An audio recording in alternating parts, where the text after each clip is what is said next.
Hello, everyone. My name's Anastasia Bucsis. Hope you're having a great day. I have the distinct pleasure of chatting with Olympian in diving. She just made her Olympic debut in Paris 2024. Margo Erlam, it is so fantastic to see your face. How are you doing? Listen, I want to just start by saying I appreciate your vulnerability. You came 22nd in Paris. You took to Instagram. You said, you know what, it wasn't the debut I was hoping for, but you've had a few months. Are you starting to feel the impact that being an Olympian is, and how are you feeling?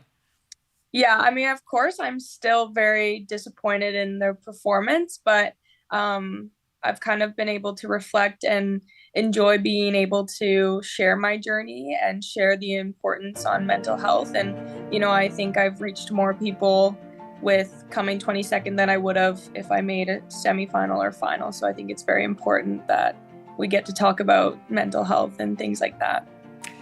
Thank you for talking about mental health and expanding upon your journey. I know the impact that you've made.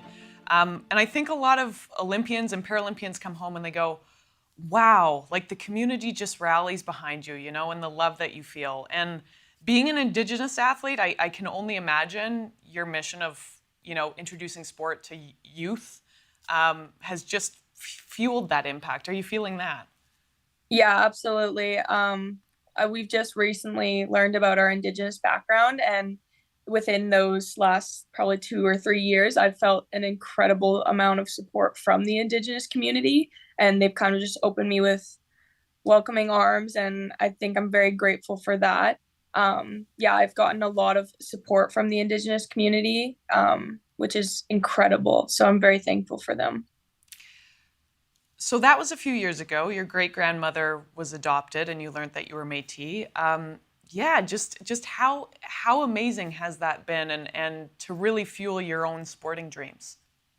I think it opened my mind and my heart to it's not only about me in this sport, it's about where you come from, and you really have to learn about your heritage and, respect that, and that's why you are who you are. And so I think it's very important to really regroup and look at where I came from and respect that and just overall like enjoy it. Enjoy it. That's beautiful. For National Truth and Reconciliation Day, though, you are doing a run walk in Saskatoon. How'd you get involved? I actually the last couple of years I was like I need to do something for Truth and Reconciliation Day because I'm Indigenous and I've always wanted to do something along those lines of promoting fitness in Indigenous communities. So I was looking on Google at any Indigenous run walk I could do for Truth and Reconciliation Day, and I found this one race, and I texted my whole family. I was like, because my parents are the reason I'm Indigenous and whatever. So I was like, you guys need to come to Saskatoon and we can do this run walk. And just, I texted my media girl for Diving Canada. I was like, can we get a promotion for this? It's like, let's promote Indigenous sport. Let's promote Indigenous sport for youth, like, and just promote the Indigenous community in general. So I'm really excited to do it. It's awesome, and thank you for being such a leader in this space. It's it's it's yeah. I mean, there's 10K, there's 5K. I think there's 2.5 for elders and kids. Like it's going to be a lovely community event. What role do you see sport playing in truth and reconciliation? Oh my gosh, I think it's a major role that should be played in Yeah. Indigenous communities. I think it would help a lot with just crime rates or with the youth being involved in drugs or whatever from um, that kind of standpoint. But I always think it's just about bringing the community together because the Indigenous community is so involved with keeping each other together and the support that they all have for each other. I think it would also help with that and just to have everybody rally together and enjoy a sport. And I think it would be really cool. From the high performance sporting community, though, what discussions would you like to see more of? At the Olympic and Paralympic national team level.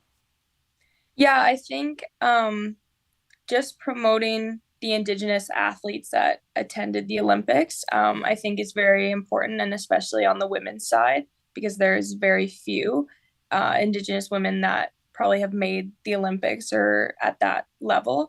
And I think it's very important to show young Indigenous women that we are strong enough to go, and like we can't let anybody diminish our fire or our motivation that we have. So Thank you so much for being such an inspiration and for being such a leader on Team Canada. You have such a beautifully bright future, and we're very excited to see what you do going forward. And Los Angeles 2028 is going to be right around the corner. thank you so much. Thanks, Margo. Thanks so much for joining me. Thank you.